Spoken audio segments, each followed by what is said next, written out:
Oui, Oumar Goubaté. Oumar Goubaté, né le 1er 8e mois 84 à Conakry, fils de Mamadi Goubaté et de Feu Fanta Condé. Je suis chirurgien, oncologue. Bon, à l'heure actuellement, je évolue en Bokeh. Je parle aussi la langue mandarine, la langue chinoise. Merci, monsieur. Merci. Où vous êtes domicilié? Je suis à Wanidara, en Kosek.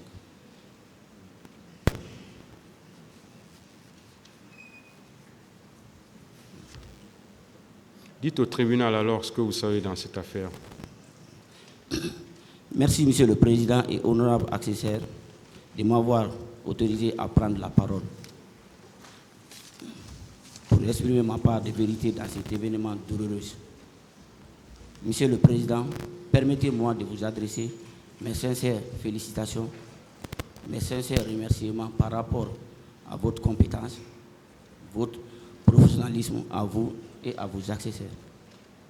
Monsieur le président, c'était un dimanche, dans les environs de 20h30, j'étais assis au salon avec ma maman. On suivait le journal parler dans les environs de 20h30. Dès que le journal a commencé, elle m'a dit, ah, vieux, j'ai même oublié, demain, tu vas partir m'accompagner pour participer à la marche pacifique des forces vives. Je lui ai dit, ça faudrait. Il dit que depuis moi, je me suis connu, je n'ai jamais participé à une quelconque marche pacifique ou grève.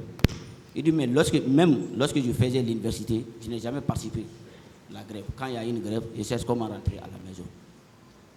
Il dit, bon, moi je sais que vous êtes malade, vous êtes diabétique. Je ne veux pas que vous participez. Je sais que demain, il y aura une foule qui va sortir. Il y a un monde qui va partir. Nous, on a perdu notre papa depuis 1987.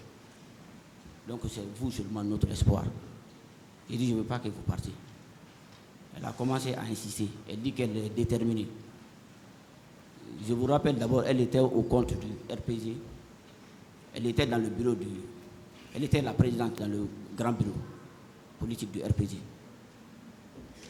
Elle était une militante farouche. Donc elle était déterminée. Elle dit qu'elle est prête. Elle va partir. J'ai dit que moi je ne veux pas partir. On a discuté, mais pour ne pas...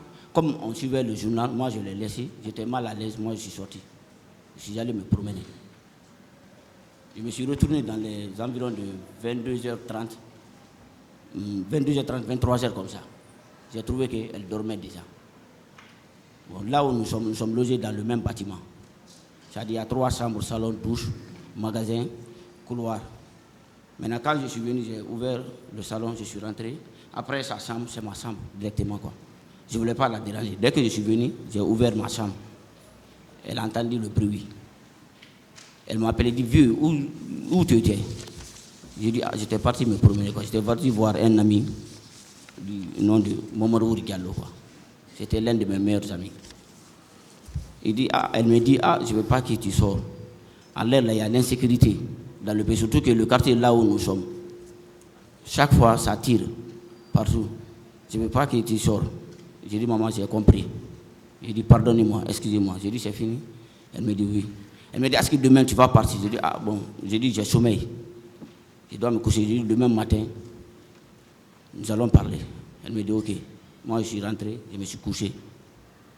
Le lendemain, le lundi, dans les 5 h du matin, dans les environs de 5 h du matin, elle s'est réveillée. Dès qu'elle s'est réveillée, elle a tapé ma porte. Je me suis réveillé. Ce jour-là, je me suis vite réveillé. Je savais qu'elle allait partir, quoi. Ce jour-là, d'habitude, quand elle frappe la porte, je retarde un peu, quoi.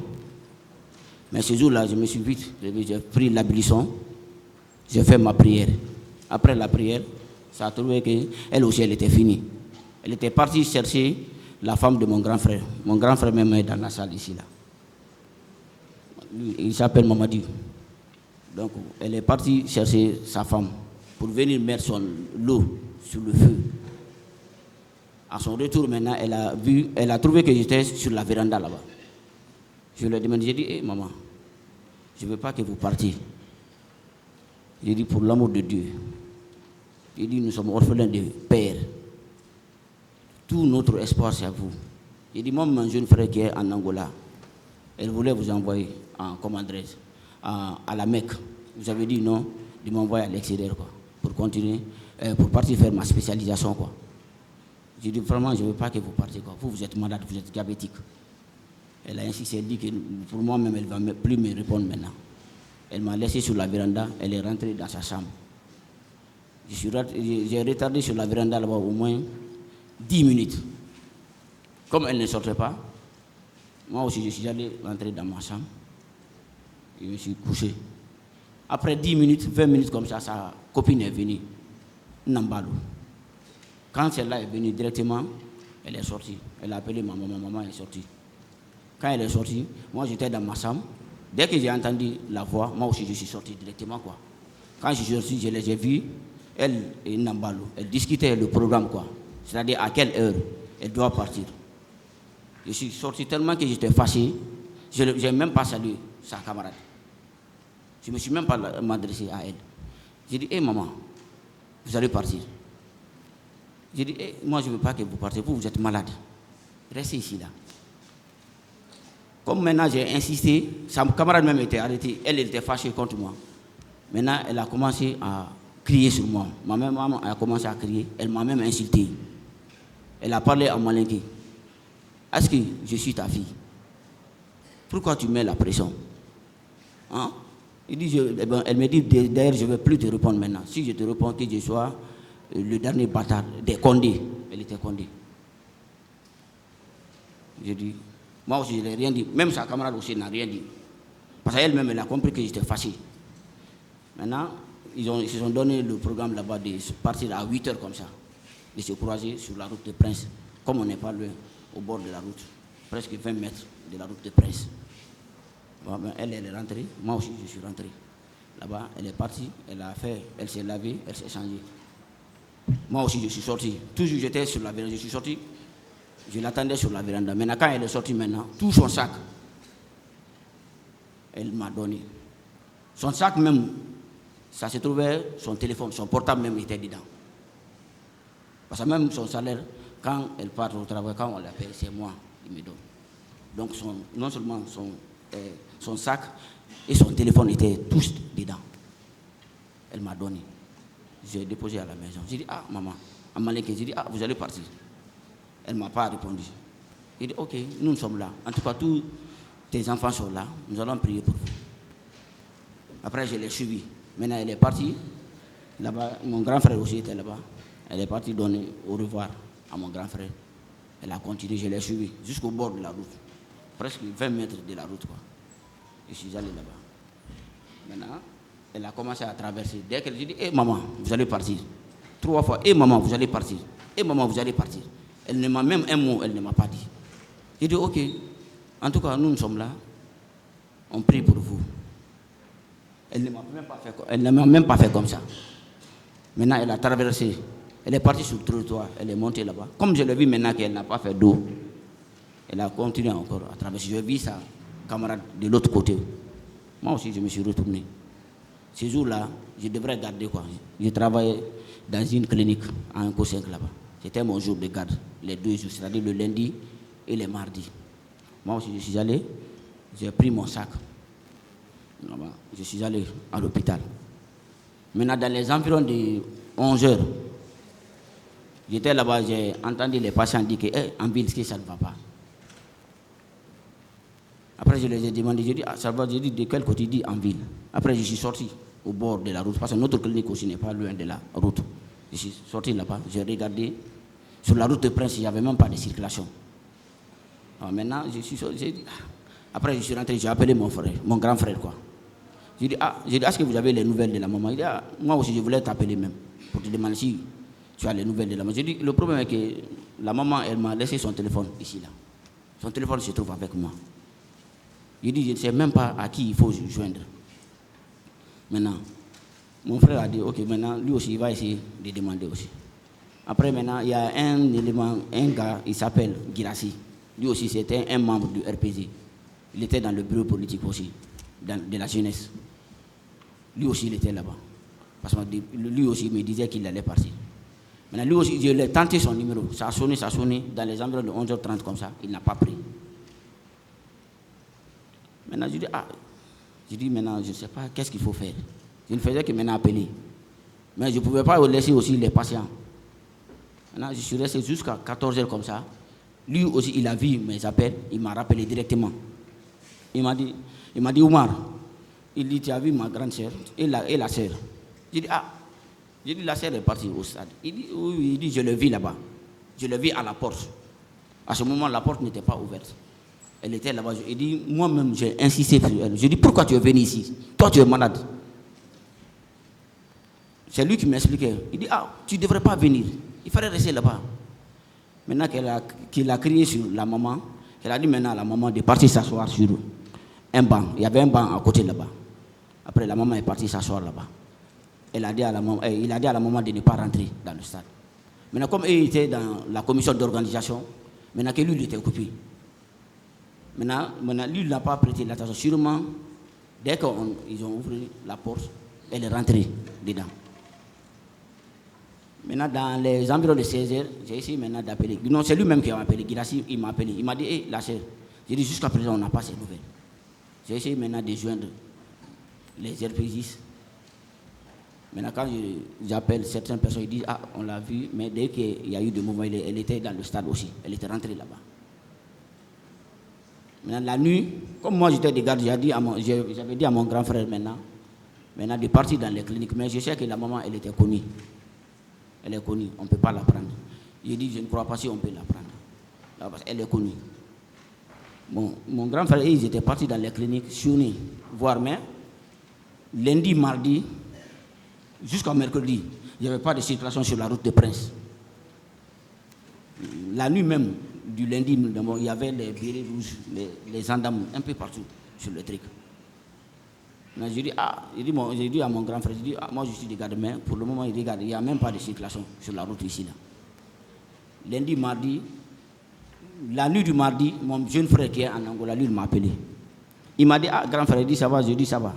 Il dit, je viens de voir une image là, sur TV5, dans le stade 28 septembre. Il dit, mais il y a eu beaucoup de tueries, ils ont fait sortir à la télé, là-bas. J'ai dit, oui. Il dit, je sais que la maman est partie. Je dis, comme tu savais. Je dis, elle est partie. Elle était là-bas. Il dit, est-ce qu'elle est rentrée? Il dit, jusqu'à présent, elle n'est pas rentrée. Il dit quoi? Il me dit quoi? J'ai dit, jusqu'à présent, elle n'est pas rentrée. J'ai dit, mais le problème est qu'elle a laissé son sac. Son sac aussi, il y avait son téléphone dedans. Il dit, mais nous sommes en train de faire les enquêtes, les recherches. Il m'a dit, ok. Il m'a dit, demain, je vais t'appeler. J'ai dit, ok. Maintenant, vers la nuit du mardi, maintenant, il y a un patient qui m'a dit qu'il paraît qu'il y a la circulation qui a commencé sur l'autoroute. Après, j'ai appelé mon oncle. J'ai dit, il paraît qu'il y a la circulation sur l'autoroute. Il dit, ce que nous allons faire, nous allons essayer maintenant de carburer une voiture, partir à Donka.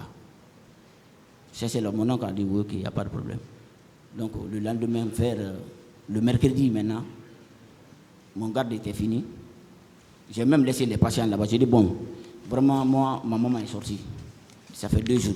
J'ai pas ces nouvelles. Il me dit, et quoi? J'ai dit, oui, ça fait 2 jours, j'ai pas ces nouvelles. Il me dit, tu l'as pas appelé? J'ai dit, son téléphone s'est trouvé avec moi. Il dit, donc, nous allons partir à Donka, voir là-bas, quoi. Si, par hasard, on peut la trouver là-bas. Et même, ils ont commencé à pleurer. Maintenant, je suis allé, la voiture était prête. Moi, mon oncle, il y avait un vieux là, qui était notre représentant, Kabila, plus celui qui nous a prêté sa voiture.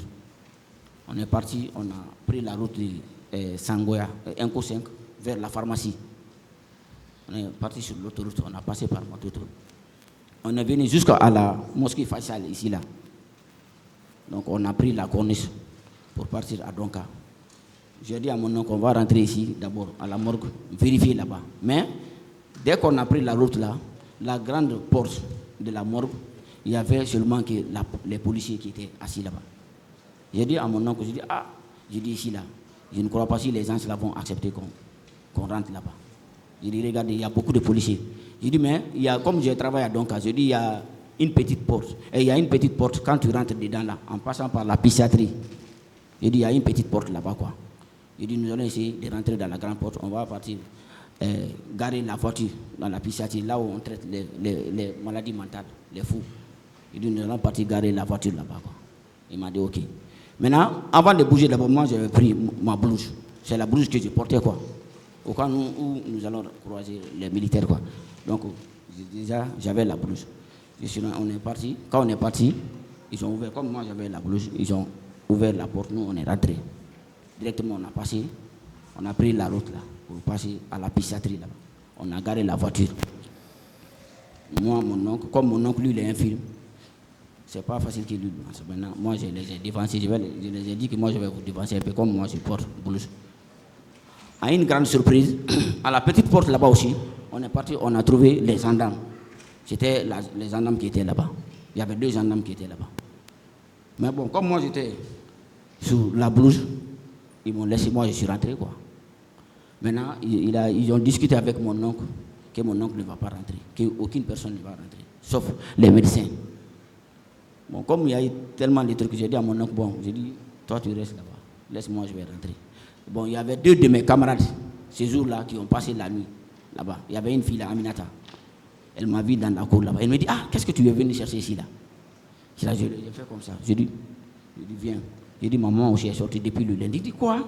Elle me dit, quoi? J'ai dit, oui, la maman aussi est sortie depuis le lundi. Elle me dit, tu ne l'as pas appelée? J'ai dit, ah, elle a laissé mon téléphone. Elle a laissé son téléphone avec moi. J'ai dit, bon, je vais voir maintenant les corps. J'ai dit, est-ce qu'ils ont envoyé les corps ici là? Elle me dit, oui, il y a les corps là-bas. Elle me dit, mais je ne crois pas si j'accepte, mais elle me dit que tu vas faire semblant que comme tu as passé la nuit ici, quoi, comme tu es dans l'équipe de garde. Dès que je suis rentré dans la cour, c'était les gendarmes qui étaient dans la cour. Je vous le jure. C'est seulement les gendarmes qui étaient dans la cour. Il n'y avait aucun policier. Maintenant, j'ai pénétré comme je connais là-bas. Je suis rentré dans la morgue. Quoi. Quand je suis rentré là-bas, j'ai vu les corps. Il y avait les corps maintenant. Les corps même ont commencé à sentir. J'ai pris mon truc là, j'ai mis comme ça, sur mon nez quoi. J'ai commencé maintenant à regarder un à un les corps. J'ai commencé maintenant, mais il paraît-il qu'il y a une douche dedans, dans la morgue, mais moi je ne savais pas quoi. Parce que souvent j'entendais l'eau de bruit, on dirait que c'est quelqu'un qui lavait sa main. Maintenant j'ai commencé à fouiller, regarder. Parce qu'il y avait les corps même, qui avaient commencé. Ah, c'est fissuré quoi. Il y avait les fissures sur les corps maintenant. C'était pas facile maintenant de reconnaître les corps. Mais j'ai commencé à regarder un peu. Maintenant, il y a un béret rouge qui est sorti. Sûrement, lui, il était dedans là-bas, dans la douche. Lui, il est sorti. Quand il est sorti, il m'a dit, qu'est-ce que tu es venu faire ici? J'ai dit, mais moi, j'ai passé la nuit ici là. J'ai dit, comme les corps ont commencé à sentir, on a passé la nuit ici, donc il faut faire des rapports. Faire des rapports, au moins s'ils vont mettre quelque chose. Il me dit non, tu ne dois pas toucher ici. J'ai dit non. J'ai dit je vais passer la nuit ici là. Il dit qu'il faut que je regarde.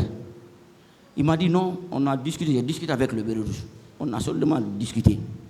Maintenant bon, mais mon ami là qui était, ils sont rentrés. Il m'a dit bon, ce que tu vas faire, les gens là, même nous, ils n'acceptent pas qu'on regarde les corps. Donc pour ne pas nous créer des problèmes, pour l'amour de Dieu, il faut les laisser, il faut partir. Maintenant, je suis sorti. Maintenant, en sortant, même ils ont commencé à pleurer. Maintenant, en sortant, maintenant, le béret rouge me dit, va écouter à la radio demain ou à la télé. Ils vont vous donner un communiqué. Comment vous allez restituer vos corps. En sortant, moi aussi, j'ai dit, je n'ai pas besoin de vos informations.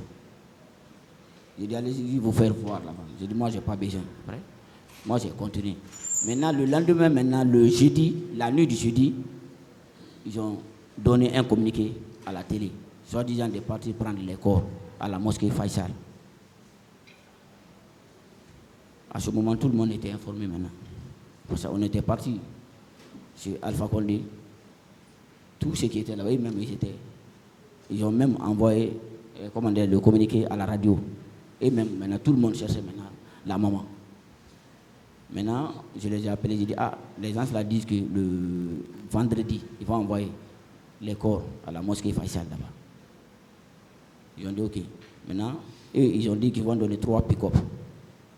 Plus nous allons partir là-bas à la mosquée Faisal, 7 heures. Donc, Le vendredi à 7h, on est parti à la mosquée Passal. Moi, avec la famille et les RPGistes, on est parti là-bas. On est resté là-bas jusqu'à 9h, 10h comme ça. Ce jour-là, là-bas, il s'était rempli. Tout le monde pleurait. Maintenant, ils ont envoyé les corps dans les environs 10h et quelques. Dans le truc, dans le camion de la gendarmerie, des militaires. Quand ils ont envoyé les corps, ils ont mis les corps. Maintenant, nous, on a commencé maintenant à regarder les corps. Maintenant, moi-même, je n'ai même pas pu reconnaître ma maman. C'est mon grand frère qui est là. Parce que moi, je l'ai dépassé une fois, deux fois. Mon grand frère est venu maintenant. Lui, il a dit, c'est la maman qui est couchée comme ça. Parce que le visage était déjà... Voilà.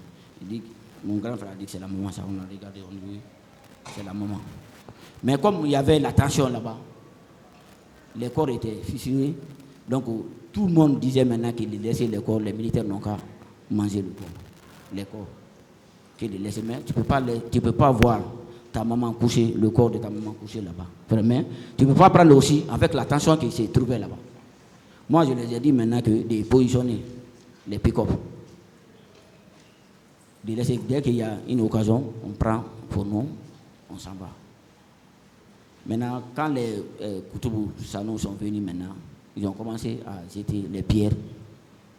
Nous, on a profité, on a pris pour nous, on a mis dans le camion, dans la pick-up, on est parti. On a envoyé à Simbaya, c'est là-bas on l'a enterré. Donc, c'est ce que je connais.